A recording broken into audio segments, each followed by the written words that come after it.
Hello, everybody. I hope you're having a good day. I got such awesome feedback on the philosophy video that I did about the meaning of life and suffering, and I talked about all kinds of things in that video. And so I want to continue with that, and thank you for the positive feedback. I had a number of people message me and tell me how much that video meant to them and how it really struck a chord with them, and they've experienced similar things. And so thank you so much for that. And I'm glad that it was meaningful to you. So I want to continue with that series and getting deeper into these questions of philosophy, the meaning of life, and so forth. So there's this really famous quote by the French philosopher Jean-Paul Sartre. And yes, like I said before, I do butcher his name. Okay, it's I can't do that thing that the French do, like I've said with the right. So it's spelled Sartre. It's like Sartre something. Okay, tried to do it there. Anyway, I just say Sartre. But he writes, man is condemned to be free. Now, when you think about that sentence, it contains within it one of the really important paradoxes of life, which is that having choice in our life, having freedom, creates anxiety. He writes, man is condemned to be free. Now, this is a paradox because the word condemned is actually, it's a kind of an opposite to free, right? Condemned is like, if someone is condemned to prison or they're condemned to die, the condemned man on death row, right? And so we think of condemned, we think of, it has connotation of, of shackles, of chains, of prison.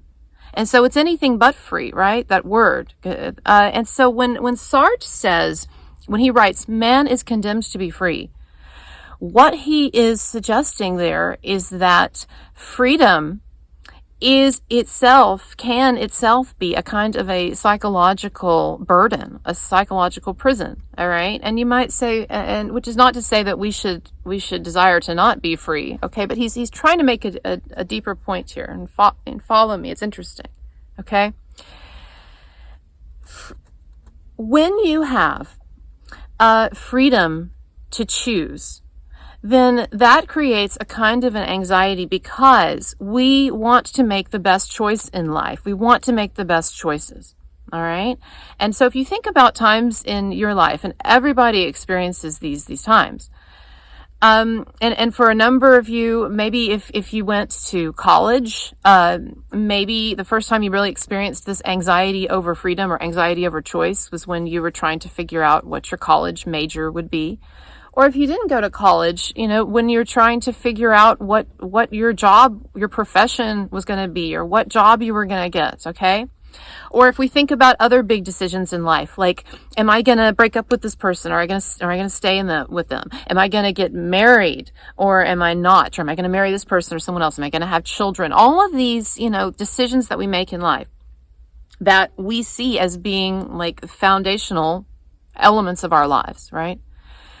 These create, as we know, a tremendous amount of anxiety because we want to make the best choice possible. We want to choose our best possible life. Like, what is it that people like to say? One of these catchy, kind of phrases, these kind of overdone catchy phrases. Live your best life. Or people will post photos on Instagram of them, traveling the world or whatever, right? And or in my case, making videos on YouTube. But anyway, whatever you post on your Instagram. But people will say things like, oh, dude, you're living your best life. Well, we only have, as far as most of us, know, one shot at this life. Now, you might believe in something like reincarnation or an afterlife or whatever, right? And I believe in something like that. But as everybody wants to make the most of their shot in this life. And so that can create a tremendous amount of anxiety because we want to make the best choice, but we don't know how things are going to pan out, right? And there's a really famous quote by another philosopher, another existential philosopher named Karl Jaspers. It's Jaspers, but it's pronounced Jaspers. And Jaspers says that to realize myself, in other words, to realize my life, to make a life, I leave other options behind. I'm paraphrasing him, but he says, to realize myself, I must leave other options behind. In other words, when we chart a course in life, when we make a decision in life, there's a tremendous amount of anxiety about that because we know that we are foreclosing other decisions, right? If you choose one career, then you can't choose another career. Now, you might say to me, but wait a minute, of course, people change careers all the time, right? You've said before that you're in a career transition period, right? I've said this. Yes, but here's the thing, all right? Because we are against the clock, existentially speaking, because we have a limited amount of time before we die, all right? Because of that, we can only make so many choices before the clock runs out on us. And I'm not just talking about the clock running out on you as in like you die. I'm talking about the fact that aging imposes a number of restrictions on us. Okay, so think about the issue of like having children. Okay, I don't have children. I've been very open about the fact that I've never wanted kids. I don't have a problem with children. I like other people's, but I've never wanted kids for myself. And it's not some, radical feminist act or anything like, with Amber Heard, the decision of whether I have children or not. But no, I've always known that was not what I wanted to do. Right?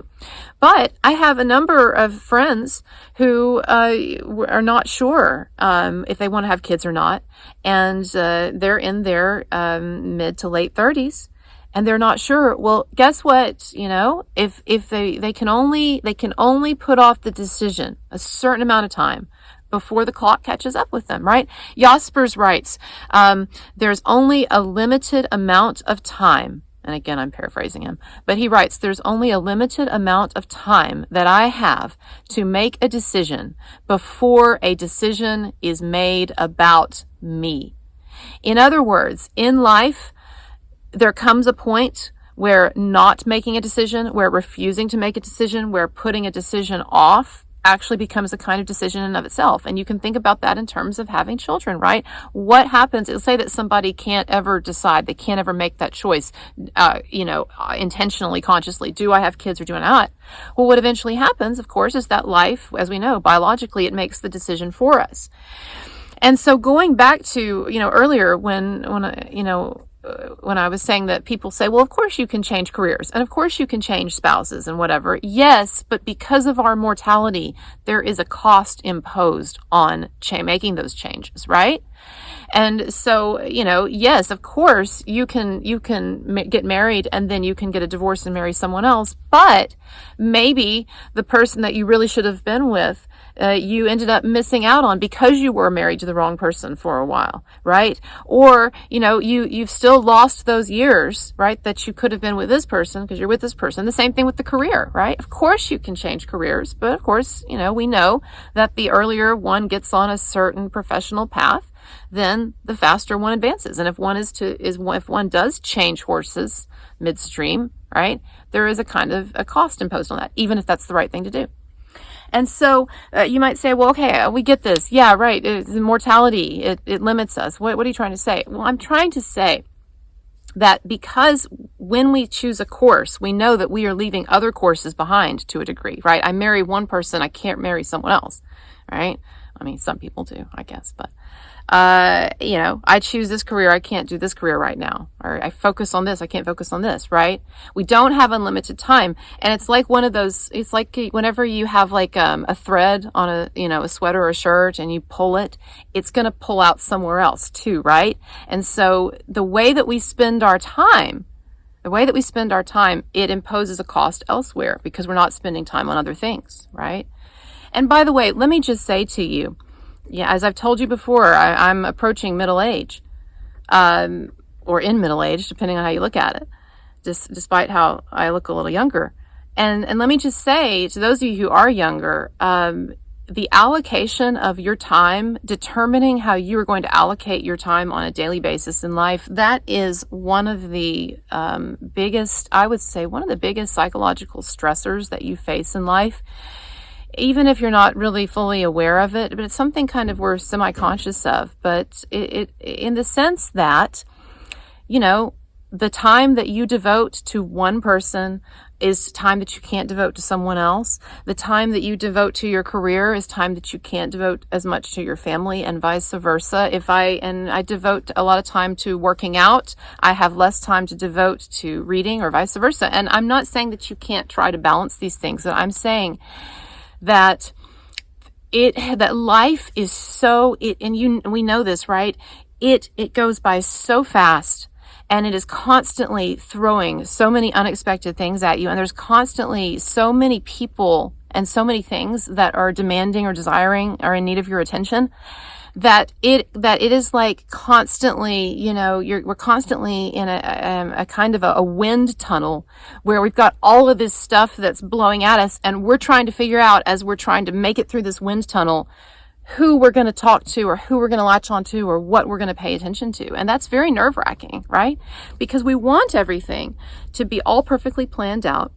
And we want to feel like we can connect the dots ahead of time in our life, right? Like I told you, until recently, I taught college.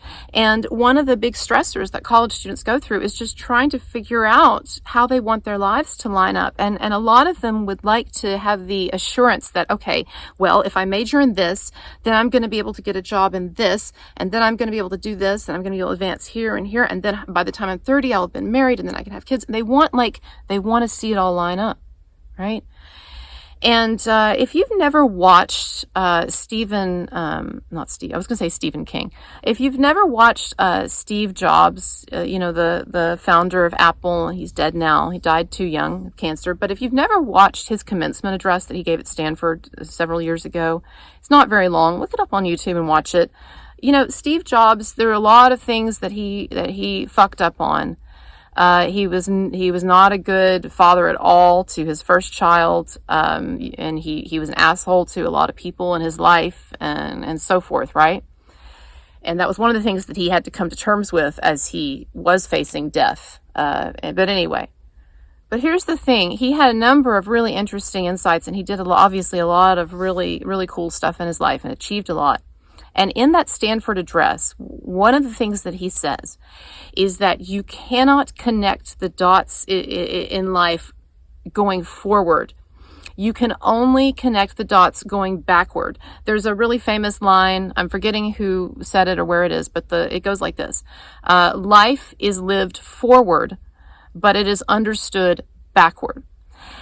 The point being, as Steve Jobs was saying, is that you're not going to have everything all perfectly lined up. There's always going to be anxiety that you feel about the choices that you're making, but you cannot allow that to paralyze you or to cause you to self-destruct. And there are a lot of people who get stuck in life and in various ways partly because they have a lot of anxiety over the next step, right? And so Steve Jobs says that in this lecture, he says that given the information that you have at any given moment, you have to move forward on that. You have to step forward, and you have to, he says, trust in something. He says your gut, karma, the universe, right? Almost kind of suggesting like God in a way, but you have to trust in something that it will get you to where you're wanting to go, as long as you step out and act in your life in good faith. And, it's kind of, when I share that, sometimes I'll share that speech with students, and they're always kind of surprised to hear Steve Jobs talking, this businessman, this intellectual, this inventor, talking in such a kind of a spiritual or mystical way about trusting and having faith in karma or the universe or your gut. But Steve Jobs was really into a lot of Buddhist thinking, a lot of Buddhist, I guess, theology, if we want to put it that way, and Buddhist practice. And he was really into mysticism. And, and so if you read his biography, you read about him, you know that he was. And so it is not anti-intellectual to have a sort of a mystical sense of destiny, okay? And I talked about in my last video about ideas about God and how it's not anti-intellectual to believe in a higher power or a higher purpose, even if you don't subscribe to, religion. And so the point that I'm making here is that we have a tremendous amount of anxiety about life and choice. But in the end, You cannot stay stuck. You cannot be frozen, and you have to step out and act in good faith, but with intentionality. Now, acting with intentionality, living your life with intentionality, that is a very difficult thing because, as Freud and others noted, we have an unconscious self that frequently is at odds with our conscious intention, right? Freud and others noted how we have all of these different irrational, often self-destructive drives just beneath the surface of our conscious intentions.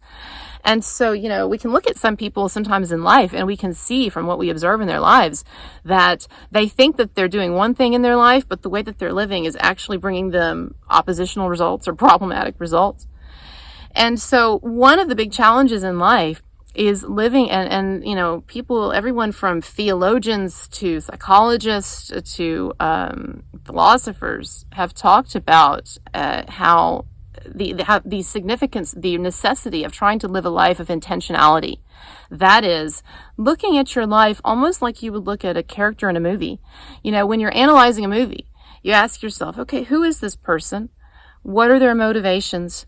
What are they lying to themselves about? What do they care about? What are their ethics? What are their priorities? What kind, all of these things.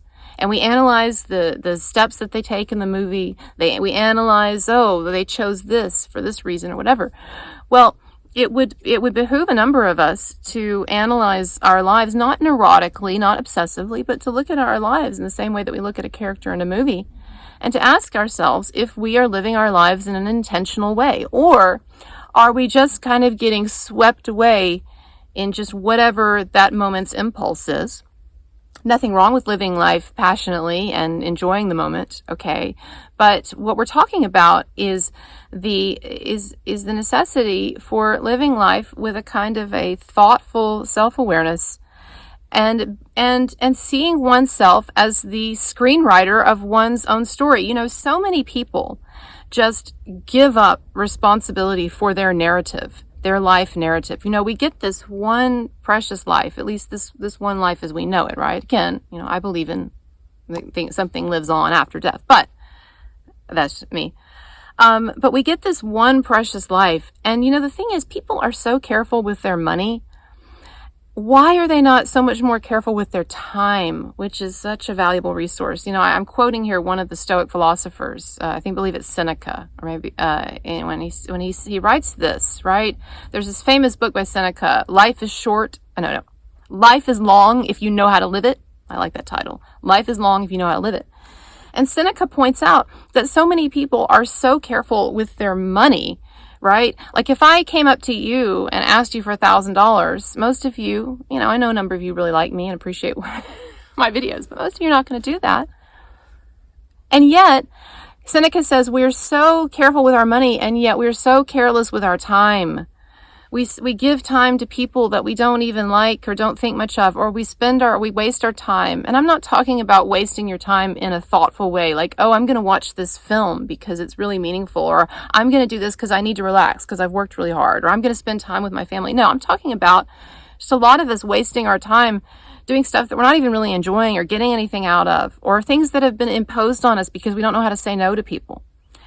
And, so valuing your time, and if you've ever seen the movie Interstellar, there is a scene in Interstellar where they go to this alien planet, and they're on this mission and everything, but they go to this alien planet, and this alien planet, and I can't remember what it is, but there's some sort of reason why when they're on this, I think it's something to do with black hole, okay, but that's nearby. But here's the thing, okay, here's the setup, is every 30 minutes, every hour that they spend on this planet is like 7 years back home. I think that's right. In other words, because of how these gravity forces, or this black hole or whatever is kind of messed up things with time. Look, I don't do STEM, like I've said before. But because something has got all messed up, or the black hole is affecting things, right? Every hour they spend on this planet, while it's just an hour for them, for the people back home on Earth, 7 years goes by. So what that means is that these astronauts, when they're on this weird planet with the time thing, they know that they need to be in a hell of a hurry, and they don't need to be wasting time, because every hour is like 7 years back home, and they don't want to be wasting all that time while their kids are, aging and marrying and having other children and things like that, right? And so when they get on this planet, they are not wasting any time. They are going fast as they can, trying to fill every second. Well, in a way, that is an excellent allegory of sorts for the situation that we find ourselves in. And you may say, hey, wait a minute. No, every hour for us is not like 7 years. Yes, but what I'm getting at is that life is so short and it goes by so fast. And as those of you who are older know, the older you get, the faster it seems to go. I remember before my grandmother died, when she was in her mid-80s, and one thing that she said to me, she said, wow, she said, it just seems like yesterday that I woke up and I was a little girl looking at myself in the mirror. And now I'm like, where did all that time go? I still feel like that little girl. Where did it go? And the point I'm trying to make is that we are basically like those astronauts on that planet, in that our lives are going by in the blink of an eye and will be over before we know it. And we should be aware of that, not in a morbid, depressed sense where you've fixated on it all the time, but we should be aware of that so that we make better use of our time. Because imagine in that Interstellar movie, imagine if those people had just sat around, like, oh, well, I think I'm gonna play a video game. Yeah, I'm gonna play, I'll get to that other stuff we're supposed to be doing on the planet later, but I'm gonna play this video game. Or, oh, I'm going to hang out with this person that I really can't stand, but I just feel like, I have to, or I'm needy or codependent or whatever, and I'll hang out with them, or whatever ways that we waste or misuse our time. No, of course not. It would be ridiculous. But that's exactly what a lot of us do. We have this, we're like these astronauts, and they've got an hour is 7 years, and they're here, playing video games. It wouldn't make any sense. And I'm not speaking out against video games here. I'm just, however you want to spend your time, it's you. But I'm just saying to be cognizant of it, whether it is through work or relaxation or hanging out with people, right? And so getting back to this issue then of living with intentionality, okay, the idea is to live life in such a way so that you are living your own narrative and you are conscious of the narrative that you're writing for yourself as you go along.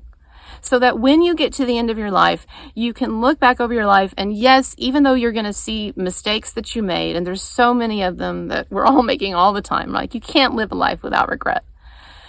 But when you get to the end of your life, at least you will be able to say, I lived my life. I was given that unique life, and so far as I could, I made the best use of it. How I define it. I lived my narrative. I created my story. As Jung says, live your life so that it is a work of art, so that you've created a work of art, a life of meaning, right? Among other things. And a life of, individual uniqueness. And what that also means is to realize that you should not give up your narrative to other people. Yes, of course, our relationships with other people, they are extremely important. And you could argue even maybe that they're the most important thing. There's a number of spiritual, mystical, religious perspectives that argue just that, okay, that relationships are most important. But whatever your view is of what is significant in life and what is not, right? Yes, other people are important, and we owe a great deal to other people in terms of love and caring for the people in our lives and considering what they want. But ultimately, other people should not be writing your narrative, your life narrative. And the sad thing, one of the saddest things in life, is that so many people give up their life narrative, some of them even before they're really out of the starting gate. And what do I mean by that? Well, I hate to say it because, our parents are so wonderful and they sacrifice, a lot of them sacrifice so much for us and everything. But one of the problems, the common problems with the parent-child relationship is that the child frequently feels that it owes its life to its parent, in the sense that a lot of people out there walking around dealing with the repercussions of choices that they made because they were trying to in some way please their parent, right? You might say, no, that doesn't happen. No, I have students all of the time who come to me, some of them from certain cultures too. I have to say, there are certain, I'm not going to get into it, and I'm not trying to be racist or anything here. I'm just saying that, every culture has an upside and a downside. And I do see that some cultures that, in a positive sense, are more community oriented. Also, that the some of these kids feel like they don't really own their lives, that if their parents tell them they have to be a doctor or whatever, they have to do it.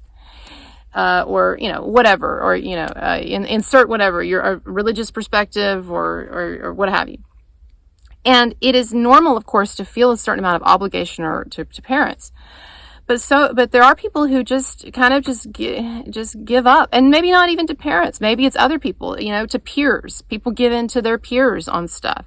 People give in to their society. Society tells you that you're supposed to want certain things above others, that you're supposed to value certain things above others. Well, maybe you are, maybe you aren't, but have you asked yourself if that's what you believe, if that's what you want, right? Make whatever choices you will, but make sure that those are your choices. And, I want to just close with something that Steve Jobs said in his Stanford commencement address, and I want to tie it back into a really famous German philosopher named Heidegger. Steve Jobs says that in this address, that thinking about death, that coming to terms with one's own mortality, he says that is the most important tool that he discovered in life to help him make the big decisions and to help him move forward with his dreams. Because when you realize that you're going to die, then you don't get so hung up on things like fear of failure, or fear of embarrassment, or fear of letting other people down, or fear of not going along with the crowd, or whatever, because in the end, I am going to be dead anyway, all right? And so, yes, in one way, thinking about your death, it can be very depressing or whatever, but in another way, it can be liberating. As Steve Jobs says, hey, you already have nothing to lose. Follow your dreams, right? Live your life. And Heidegger said, the German philosopher Heidegger, says that when we come face to face with our mortality, that one of the benefits of that is that it allows us to see that we are ultimately individually responsible for our lives. In other words, we die alone, right? We come into this world alone and we die alone. And so ultimately our existence, even if other people are a big part of it, our existence ultimately is something that we are singularly responsible for. And Heidegger says that when we think about our death, when we keep this deathbed perspective in mind, looking at our lives from the perspective of years later when we're on our deathbed, it helps us, it liberates us to have the correct priorities in life, right? Because we see, it's not me with all these other people that's responsible for my life. Ultimately, I am responsible for my life. And when I get to the end of my life and I look back over my life, I will want to see that I have lived a thoughtful, intentional life, a life script that I wrote, right? And so that is a big concept in philosophy and psychology. But the idea of living an intentional life and taking ownership of your life for all the things that means. All right, so I hope that you got something out of this. We'll be discussing other things in the next one. All right, bye-bye.